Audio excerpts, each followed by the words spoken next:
All right, we're a little bit overextended with Ethereum right now, so let me bring in the EMAs and look at the EMAs. Okay, on the 4-hour time frame, we're about to get the 10 and the 20 to cross one another. Okay, so there's a good chance that you make the 10 and the 20 cross, which hasn't happened just yet. Bitcoin is looking to retrace, so I do expect one certain level here to come down to, and that is going to be the 55. Maybe just a little bit touch down to 1577, and then from here start to pick up. Keep in mind that Ethereum is still looking to come up to $2,500, which is actually going to be the technical target again from the bump and run pattern. Okay, so this was what was happening previously. It came down like this, move sideways, bump and run. Okay, run to $2,500 all the way upside there.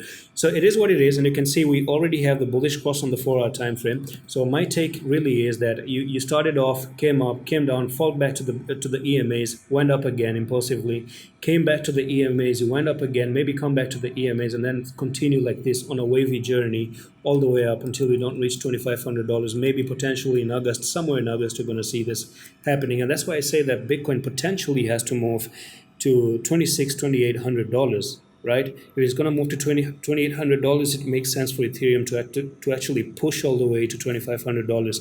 We've seen Ethereum popping to the upside, but we haven't seen Bitcoin moving yet, which tells me Bitcoin can move. Now, for back to Ethereum, is that Ethereum, we might just see that 55 EMA backtesting, and let's actually bring one more support level right over here. Maybe perhaps you might be looking for this trend line. Okay, so that's a trend line where you had the touch right over there, the second touch, third touch, fourth one, fifth one, broke to the upside, maybe come back for this retest, 1620, maybe a little bit to 1500, and then make a wick down, and then from there it's all the way to $2,500. The journey still is going to continue to the upside. Now, keep in mind, you don't want to lose $1,357. If you lose $1,357, then you're coming back inside that bump and run neckline, and that actually gets terminated. Everything goes to waste. Okay.